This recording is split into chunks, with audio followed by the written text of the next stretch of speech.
Welcome to Forensic Friday, where we examine the intersection of true crime, psychology, and the heart of being human in the middle of it all.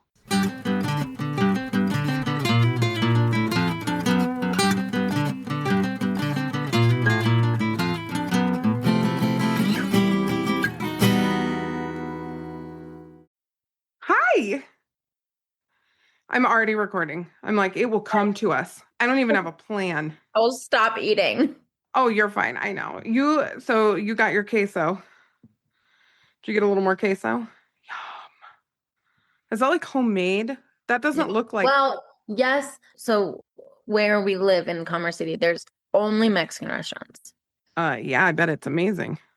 Some of them are. Mm-hmm. And so there's this one restaurant that I actually love, and it's become like my place to go to. Mm-hmm. So because Grace has been sick, I'm probably getting sick.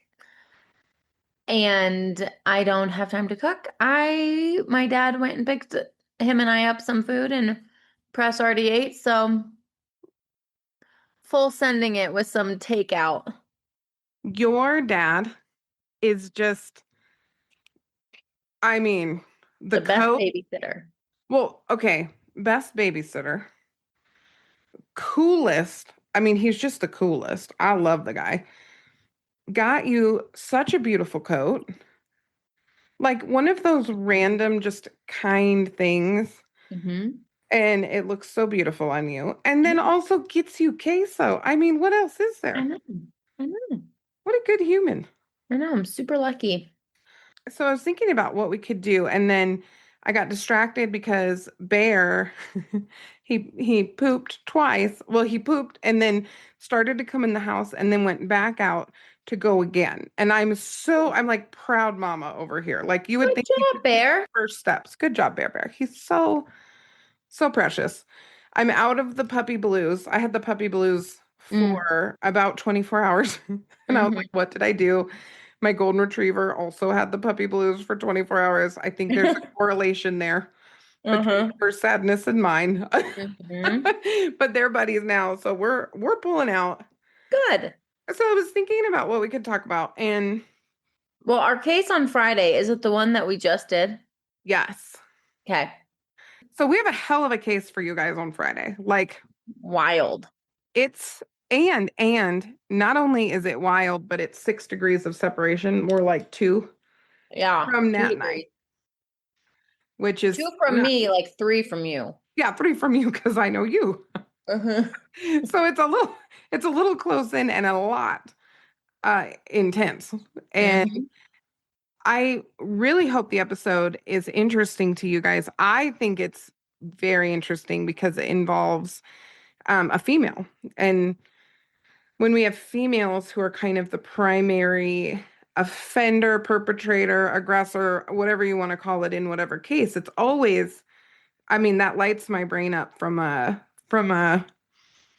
curiosity perspective because it's less common, Mm-hmm. you know? And so I Yeah. don't want to get into all the details of the case, but I did kind of want to talk about two things.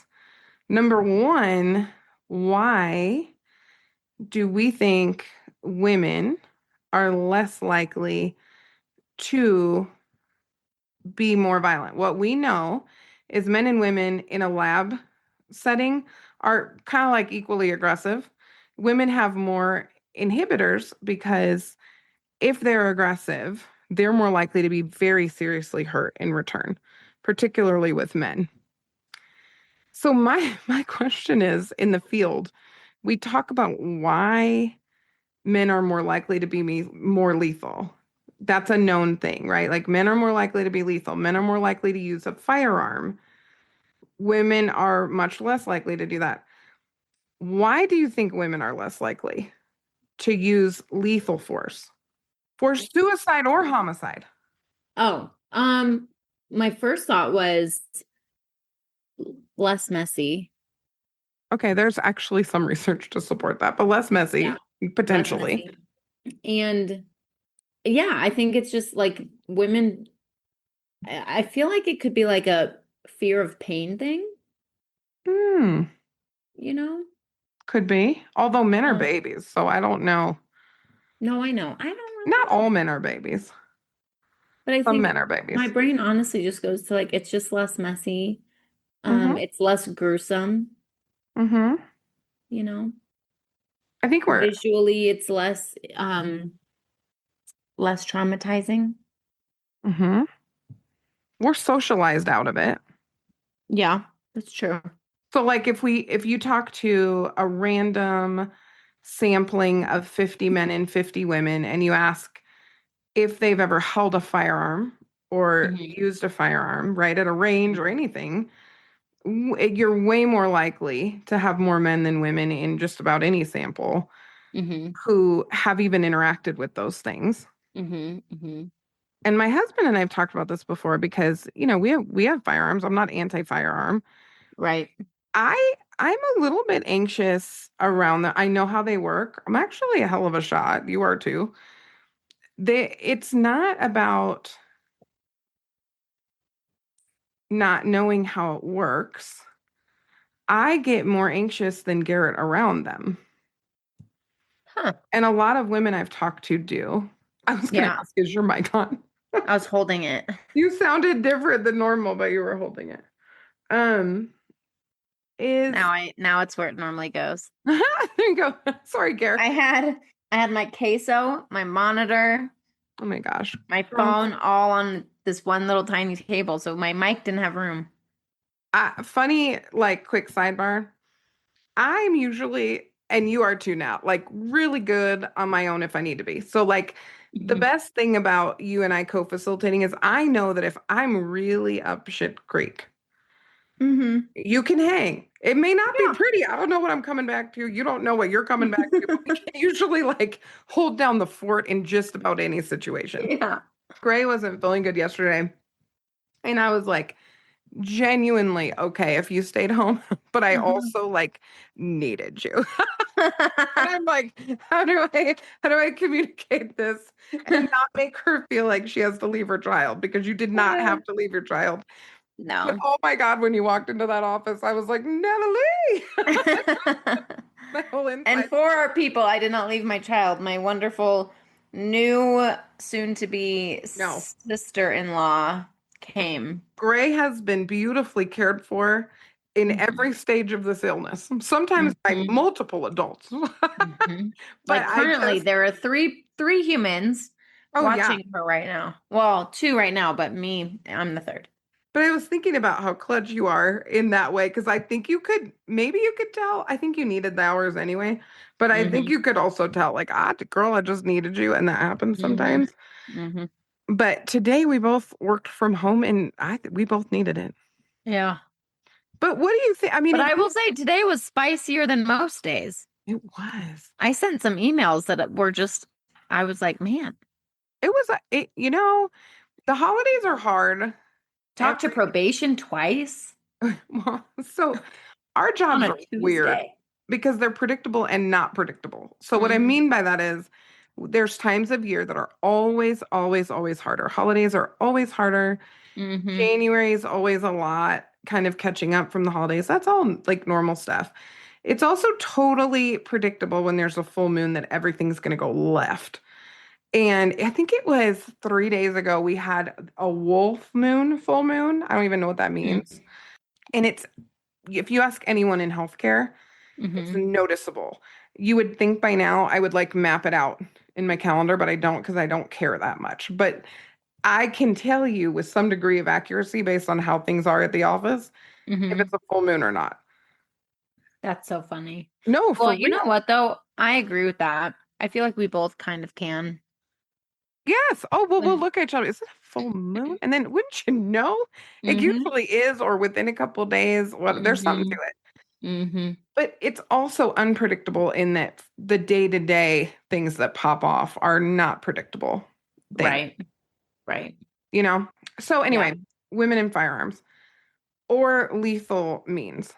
Hmm. We have said before, don't be stabby. It's one of our things. Hmm. Women are more likely to maybe pick up a knife. The interesting thing about that is messy Hmm. in a kind of in a different way. But I think besides socialization and inhibition, which we know, I have a little bit of a hard time understanding why women are so much less likely to be lethal and are more likely to use someone else to inflict pain. So, like, you're at a bar, Hmm. you might get pressed into a fight because of your own behavior, which Historically, historically and only I twice, wouldn't do it now. you would not do it now. You're a mom, you're professional, you're killing. But it is very much not uncommon for women. I remember in college, my gosh, the fights that I saw and the things that would happen sometimes because of women, like two women get in a fight and then their boyfriends are having an issue, or this guy looked at me wrong, and there's like some kind of weird expectation that that boyfriend's going to defend their honor or some weird crap. I Hmm. don't even know. Hmm. And our husbands are pretty chill in the Hmm. sense that like they're not looking for a problem with anybody, and they can Right, handle themselves, but they're not looking for a problem. right. What is it about women, do you think? Can you think of anything? Because this is one of those like itches in my brain. What is it about women besides socialization that and maybe not wanting to make a mess? What is the thing? And I haven't seen it in the research necessarily. I mean, obviously we're mothers, so I think that's an inhibitor. Yeah. What do you mean? What is the thing? What what is it about us that like anyone can hold a gun? Anyone. So I've said the best gun reform in America would be to give every woman a gun Hmm. and take one from every man. Okay. Literally, wars done. Shootings, mass shootings, largely gone. Sure. Totally. Now, I'm not saying that's good policy or that's what should happen, and I'm not trying to be political. I'm just saying, statistically, Hmm. if no men and all women had a gun, the crime rate on a global scale and historically and probably in the future, Hmm. wars and everything else would go down exponentially. Hmm. There's something to that. Well, I mean, I think in my opinion, it's kind of our wiring. I think we are made a little bit differently in just how we see the world, right? Like when I look, it's funny having a little girl Hmm. because, Press and I look at things very differently or from Hmm. different perspectives, right? So where I might see danger, he sees something else. Yes. Right. So I think there's some wiring with that of like women Mhm. just don't look at things in the same way Well, as women men do. have generations and generations of wiring from an epigenetic perspective that says Hmm. be alert. Hmm. So, women, even back in hunter gatherer days, Right. we're the alert system. Like, I think there's a lot of truth to that, right? Hmm. But it's interesting to me as things have changed and evolved that is just so intrinsic. So I think you're right. I think there's something we know for a fact our Hmm. brains are different. Women's brains are more active, more Hmm. focused on threats, all that kind of stuff. So that must play into it. Hmm. I just find it interesting. And so the reason it's worth thinking about is then when there's a case where Like on Friday. like on Friday, where here we have someone who I would argue is one of the most gnarly female whatevers humans Hmm. we've Hmm. talked about, still is violent by proxy. Hmm. It's just an interesting kind of thing to think about because I still, even having done this work for a long time and working with women, yes, I can explain it kind of, but it is also weird to me because I think about the women that I know. Hmm. Many of the women that I know do the finances in the house. Many of the women that I know are sassy, spicy. Some of them are very much the head of the household. But even if they have a traditional kind of a setup, Mm-hmm. Women still have a lot of strength and influence and power, and it's just the violence doesn't show that though. Mm-hmm. It does in the sense that women are more likely, I think, to be violent towards their intimate partner Mm-hmm. now than maybe 10, 15, 20, 100 years, certainly 100 years Oh ago. yeah. Yeah. But I don't know that we're seeing it in the lethality. And I just think that's interesting that they're not necessarily tracking together like Mm-hmm. I might expect. And maybe I sincerely hope that doesn't happen. Our whole thing is prevention, Right. but it's starting to get weird. So now I'm like, oh, this is interesting. I wonder what is going on. And there's something to the by Hmm. proxy nature of some of this too, that I think women are we've talked about this manipulative, abusive in different ways, but are Yeah. we just more dastardly? Are we more likely to employ other things? Oh, there was this case. We'll cover it sometime in the future. But did you hear about the case? This is years and years ago of the girl who convinced her boyfriend slash friend Commit boyfriend suicide. to kill himself. Yeah. And literally, I mean, pushed him. She got charged. She got charged as she should have. Yeah. But that was Yeah. also an example of this. It was like Yeah. she kind of wanted something horrible to happen. She just needed him to do it to himself. And it wasn't Yeah. like she didn't want to be with him. It wasn't like, you know what I mean? There wasn't really a motive. It was just nuts. Mm-hmm. Mm-hmm. Yeah. Yeah, I do. I have heard of that case. Yeah, I think it's interesting. I think our brain works, like I said, differently. I just, physical mess or emotional mess. I just, like we just Yeah. don't want the mess. And so, Yeah.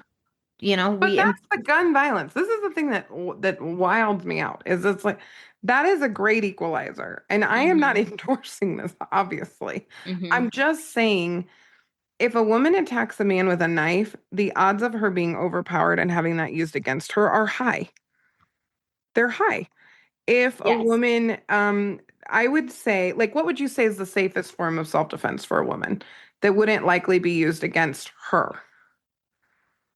hiding, running. You're adorable. That's only if you're Um, fast. I'm not running. I'm a slow runner. I gotta need another yeah, breath. I mean, honestly, like learning self-defense moves, Right. Well, to you and be I, it's honest. words. My best Yeah, de-escalator is words. But if yeah. somebody really came at me violently, hmm I could learn self-defense, and there are strategies with hmm self-defense. But if you needed to tell a woman you need this thing, so like when we were at CrimeCon, there were like table, remember the dueling? This was hmm hilarious. Dueling tables of self-defense hmm stuff. hmm And it's so funny because the whole thing is we're all doing the same stuff. And hmm for the most part, it was really collaborative. But there was this one example of maybe different philosophies on hmm self-defense, but also like selling a product to hmm keep yourself safe, right? hmm And I have a taser, hmm I have pepper spray.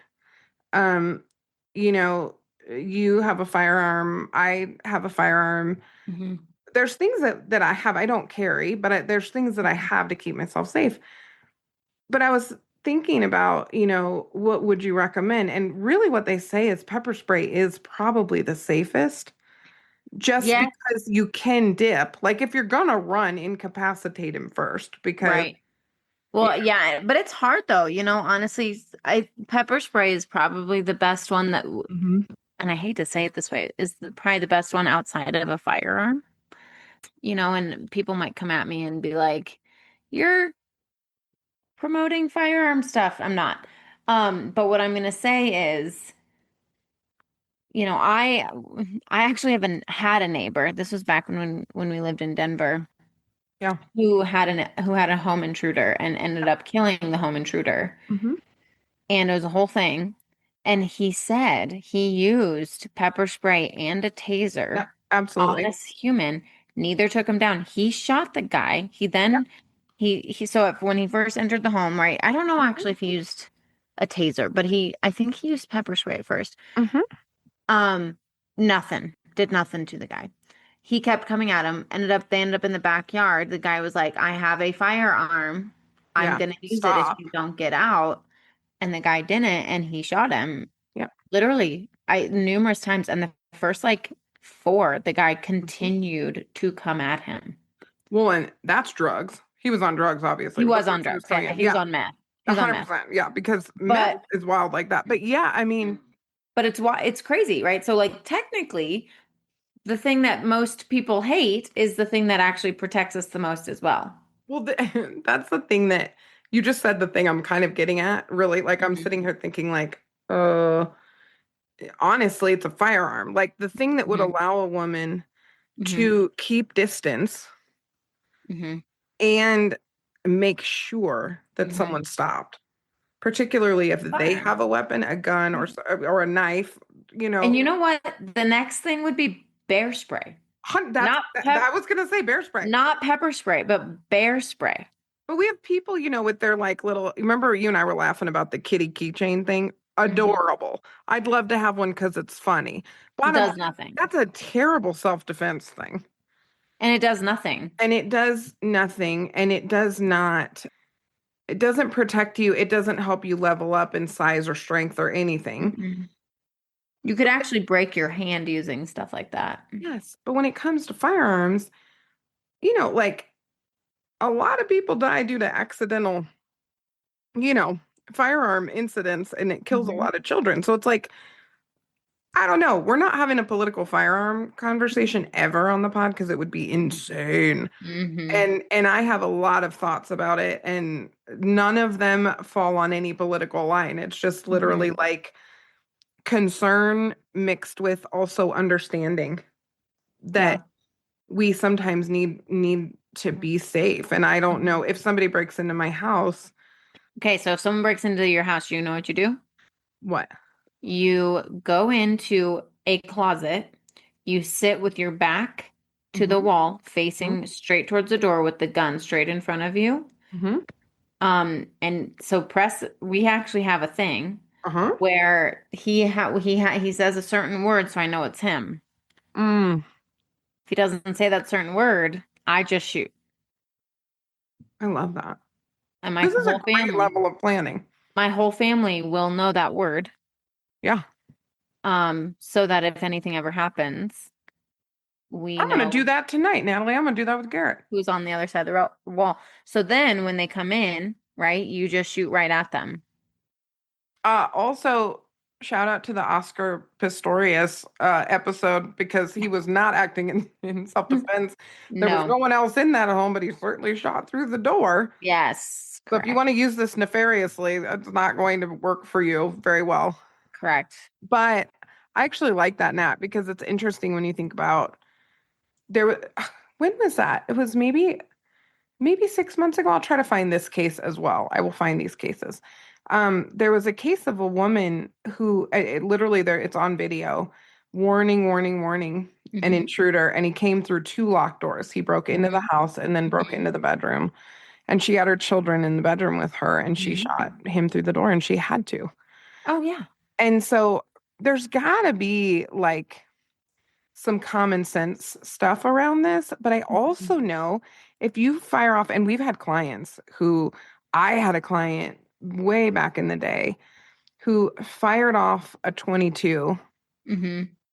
What people don't think about is where that thing lands and how far Yeah. those bullets go. Yep. And they Yep. go through walls. Did I ever tell you my mom's story?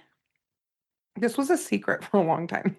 So Are Tina, you sure you want to say it on the I podcast? do. It's actually scary and kind of hilarious all at the same time. Tina, Tina, a couple things about Tina. First of all, I don't know that I've ever seen a better shot than Tina. Tina is a protector of people and wildlife. She is. She's never shot a human that I know of. Um, Technically, I can't say the same for a certain species of bird that picks on little birds. Okay, just saying. Just saying. Not going to give details. Tina has pepper sprayed herself on accident. That was an interesting afternoon because it was windy and she's going to make sure she's prepared. One time, people came to Silly String our house and they get to the door, and these are my friends, okay? They come to the door and they're standing there with silly string. And this is before you had a ring camera, right? So my mom just saw my friend, didn't know she was holding silly string, which is terrifying now when you think about it. And my mom took the can out of her hand before this girl could even push her finger down on it and took off running after her. And the girl was running, and my mom fell, like tripped in the front yard, did a forward roll, stood up, and kept running. I am almost certain that Tina has been in the CIA at some point here, and I'll just find out about it someday. But Tina, when she was maybe high school, I want to say, was with her brother and my aunt. And I think my uncle, who really, he's a hunter, he's very safe with firearms. I mean, he's always been great that way. Something happened and they were looking at a gun and it went off and the bullet got stuck in the wall. And you never met my grandfather. He would have lost his mind over this. Like my grandparents' house was immaculate. It was not a Mm-hmm. fancy house, but it was immaculate. Like there's just Mm-hmm. not a thing out of place. Everything's perfectly clean, Mm-hmm. whatever. So they took white toothpaste because it was a white wall and they just patched the hole with white toothpaste. Oh my They gosh. never knew until I heard about it around the dinner table when I was, I don't know, 10, something like that. I hear the story Oh my gosh. when they told my grandparents. That's But it's hilarious. terrifying when you think about it because Yeah, no, there it's were scary. people in the house. Like when you think about what could have happened, Mm-hmm. you know, Mm-hmm. I mean, Mm-hmm. it's just complicated. Yeah. It's complicated. But anyway, who knew this would be a firearm slash weapon? But don't Mm-hmm. get the kitty thing. Figure something else out. Maybe bear spray is the safest. Bear spray, y'all. If you're not a firearm person, that's fine. Bear No, spray. and also here's the other thing, just for argument's sake, okay? Mm-hmm. We have a lot of people carrying who do not know what they are doing. And some of them may have never even really taken the kind of Practice. practiced or taken the kind of classes they need to do. Like you, if you watch, I was watching a documentary about the military. It's Mm-hmm. excellent in Waves and in War, I think is the title of it. It's amazing. The people who do this kind of work, they practice all the time. All the time. They practice all the time because Mm-hmm. you really do lose your accuracy if you're not practicing all the time. Mm-hmm. So there's a part of me that really does worry that sometimes people like get their concealed carry because it is a good way to keep yourself safe, particularly as a woman, if somebody's going to use lethal force against you. Mm-hmm. But you gotta freaking know how to use it and not put yourself in danger. So there's people I know who are concealed carry folks, and I've told them before, like, you do know to use your legs first, right? Like run, Right. get Right. behind a locked door. Like you have no business taking somebody out in a crowd of people because you're Mm-hmm. likely not going to hit what you are trying to hit if you're not in the range. So Mm-hmm. I don't know, just something to think about. But anyway, our case on Wild. Friday is a doozy. I hope you've enjoyed our spastic mini. We Uh, have a guest speaker with us. we do. We Speaker. because Just a guest. yeah, just again, I guess. Nat's coming down with what her daughter has, and I'm probably going to follow her I am right not off the doing cliff good over here. in 3 to 4 business days. Oh I'm my probably going to be gosh. like, At least you'll have the weekend. I'm that's gonna what like I'm try to hoping. power through the week and figure I'm this just out. I'm just hoping that I can get through the weekend and not catch it. But Mm-hmm. the case is wild. We do have Natalie's friend relative. They will explain more. Friend, cousin, if you Friend, cousin, listen to cousin, it, you'll friend. understand. Yes, on Friday. And it's a wild ride of an episode. And I want Hmm. and I think it's interesting to consider during that episode what would make a female act this way? Hmm. Is she culpable? Who's more culpable? Like there's just lots Hmm. of things to think about in this one Hmm. Hmm. that are themes that we talk about with gendered violence. Intimate partner Yes. violence is considered gendered violence. So Hmm. it'd be interesting. Listen to it, guys. It's a wild ride. Let us know what you think after. We'll see you Friday. And as always, Bye, forensic friends. I'm Janine. And I'm Nat. And as always, thanks for listening and join us next week for more crime, psychology, and heart.